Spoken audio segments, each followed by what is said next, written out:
সংগরাজ বরণ অনুষ্ঠান।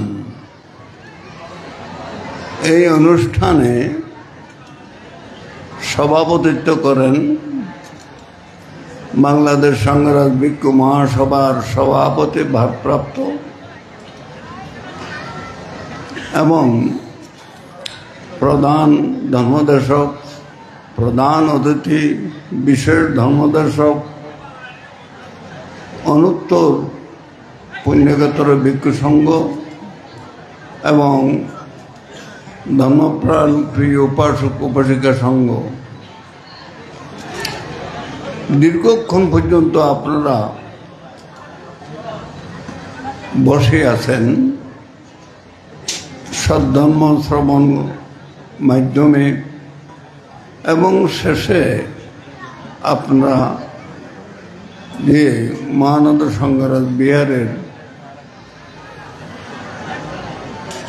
ওই যে দৃশ্যগুলি দেখে আপনারা মনে আনন্দ লাভ করেছেন।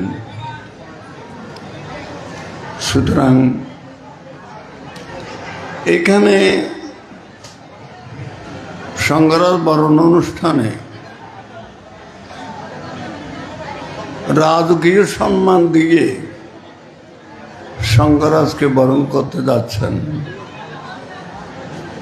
রাজকীয় সম্মান হলো কি, আমাকে যে আসন আপনারা মনোজ্ঞ আসন তৈরি করে আমাকে আসনে বসাইছেন, এটা হলো রাজসিক আসন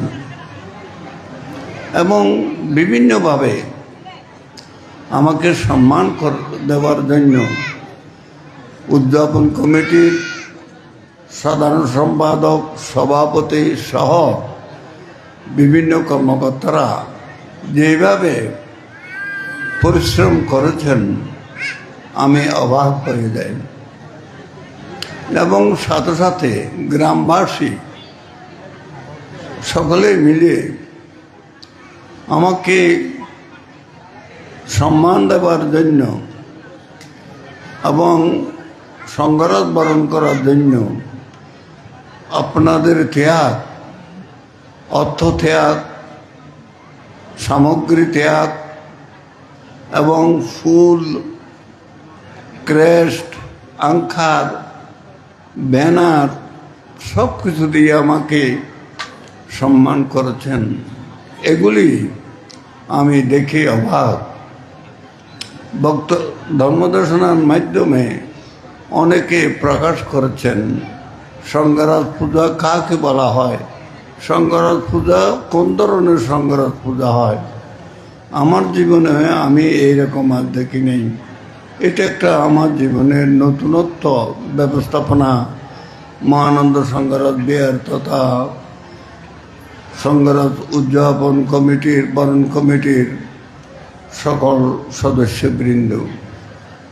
তো যা হোক, এখন কথা হলো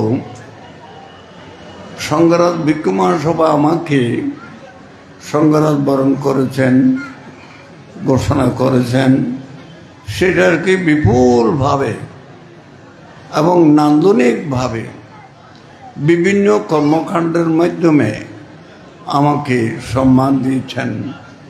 যেমন মনে করুন, আমরা সবাই এখানে বসে আছি, ইলেকট্রিক বাতি দিয়ে আমাদেরকে কিভাবে মনোমুগ্ধ করতে যাচ্ছেন। এই যে ইলেকট্রিকের পহারা দিয়ে আমাদেরকে একটা আনন্দ দান করছেন।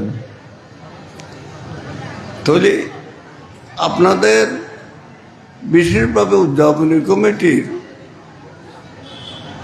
মহাসচিব সহ সকলের পরামর্শে এগুলিতে আমি কোনোদিন দেখি নাই। সম্ভবত আর কেউ দেখে গেছেন কি না তাও জানি না। এগুলি দেখাচ্ছেন, নিশ্চয় তারা কোনো জায়গায় দেখেছেন। দেখার কারণে এখানে আমাদেরকে দেখার জন্য, মন তুষ্টির জন্য, মন চিত্ত বিনোদন করার জন্য এই ব্যবস্থাপনা করেছেন। এটা একটা নতুনত্ব বর্তমানে। তো যাও, আপনাদের পরিকল্পনা এত সুন্দর, এত চমৎকার, বলার অপেক্ষা রাখে না। আমার এখন যথেষ্ট বয়স হয়ে গেছে। আপনারা জানেন আমার বয়স এতটুকু আবার ছিল না। কী কারণে এত বয়স বর্ধিত হয়েছে? যাদের বয়স বেশি হয় তাদের অনেক কিছু লুপ্ত হয়, যেমন দৃষ্টিনন্দন চলে যায়, শব্দ চলে যায় এবং বিভিন্ন সমস্যায় জর্জরিত হয়। জানেন, এই ফেব্রুয়ারি মার্চ বিনোদনের অনুষ্ঠান ফল আমার যেই অসুখ হয়েছে, সর্দি, হাসি, জ্বর, কোনোমতেই মানে আমি রক্ষা পাবো বলে আমার ধারণা ছিল না। ডাক্তার প্রভাতবাবুর সহ এবার কেয়ারের ডাক্তার বিভিন্নভাবে আমাকে রক্ষা করার জন্য এগিয়ে আসেন। আমাদের বাবুল চৌধুরী প্রতি সময়ে আমাকে দেখার জন্য আসেন এবং আরও যারা আমাকে দেখার জন্য, ভরসা দেওয়ার জন্য, আমাকে মন বিচলিত নেওয়ার জন্য অনেক উপাসক উপাসিকাদের মধ্যে এখানে এসে আমাকে সান্ত্বনা দেন। তা আসলে তো আমার আয়ু যদি না থাকে, আমার যদি পুণ্যশক্তি না থাকে, তাহলে এগুলি আমাকে রক্ষা করতে পারবে না। তাই আমি মনে করি আয়ু, শূন্যের আয়ু আছে বিধে সম্ভবত আমি আপনাদের বিভিন্নভাবে আমাকে সম্মান করেছেন, আমার ভিক্ষু সংগ্রহ সম্মান করেছেন, আপনারা সম্মান করেছেন। তোর জন্য আমি খুবই গৌরবান্বিত। মহামানী গ্রামবাসী এবং সবাইপাড়া, পার্শ্ববর্তী বড়ুয়া গ্রাম সকলেই নাকি আমার প্রিয়জন, আমাকে বেশি শ্রদ্ধা করেন, ভালোবাসেন। আমার ভিক্ষু সংগ্রহ আমাকে শ্রদ্ধা করেন, আমাকে খুব ভালোবাসেন। তাদের বক্তব্য যেমন নন্দশ্রী এবং লোকজিৎ, আরও অন্যান্য জন, জিনিবুদ্দি, ডক্টর জিনিবুদ্দি যারা বক্তব্য দিয়েছেন, তাদের মুখে আমার প্রশংসার কথা আপনারা শুনেছেন। তো সে যাও, আমি আর কিছু বলার থাকলেও সম্ভব না। এখন আপনারা কি করেছেন, খেয়েছেন না খেয়েছেন, আমাদের কমিটি সাংঘাতিকভাবে পরিশ্রম করেছেন জনগণকে সুখ দেওয়ার জন্য, খাবার দাবার বিভিন্নভাবে ব্যবস্থাপনা করার জন্য যথেষ্টভাবে আপ্রাণ চেষ্টা করেছেন আমাদের মহাসচিব সহ কর্মীবৃন্দ। তো কতটুকু আপনারা সন্তুষ্ট হয়েছেন সেটা আমি জানি না। তো যাও, সন্তুষ্ট যদি কোনো কারণে সবগুলিতে সন্তুষ্ট হবেন তা কোনো নিশ্চয়তা নেই। সুতরাং আমরা ভালো মন্দ বিচার করতে পারি এবং সংশোধন করতে পারি। অতএব আমাদের পরিচালনা কমিটির দুষ্টুটি যদি হয়ে থাকে সেটা আপনারা ধরে নেবেন।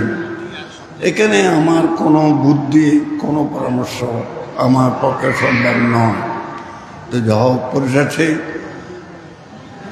যেইভাবে আমাকে সমগ্র গ্রামবাসী, সমগ্র বৌদ্ধ সম্প্রদায়ের ভক্তমণ্ডলী এখানে এসে এবং গতকাল শোভাযাত্রাকে সাফল্যমণ্ডিত করেছেন এবং 5 ঘটিকায় বিশেষ প্রার্থনা হয়েছিল, সেটা একটা নতুনত্ব বিষয়। আল খাদাম্মার ছাত্রছাত্রীরা এসে এটা পরিপূর্ণ করেছেন বিশেষ প্রার্থনা আমার জন্য। আজকেও এতক্ষণ পর্যন্ত আপনারা ধৈর্য ধারণ করে বসে আছেন, তোর জন্য আমার পক্ষ থেকে আপনাদেরকে আশীর্বাদ জানাই। আপনারা সুখে থাকুন, সুখী হন, শান্তি অবস্থান করুন। আজকে এসে এতক্ষণ পর্যন্ত বসে আপনারা সহ্য করেছেন, ধৈর্য ধারণ করেছেন, তোর জন্য আমি আপনাদের কাছে কৃতজ্ঞ। আমার স্নেহভাজন সভাপতির বক্তব্য এখনো দেন নাই, উনি বক্তব্য প্রদান করবেন, তারপরে সমাপ্তি হবে। আমার সভাপতি সহ ভিক্ষু সংঘ, তো সে বাসে থাকলে কত আনন্দ ভোগ করতে পারতেন। তো যাও, এইভাবে যারা আমাদের থেকে চলে গেছেন পরলোকে, তাদের সুগতি প্রাপ্ত কামনা করি। বর্তমানে যারা আছেন, আপনারা দুর্গতির থেকে মুক্ত লাভ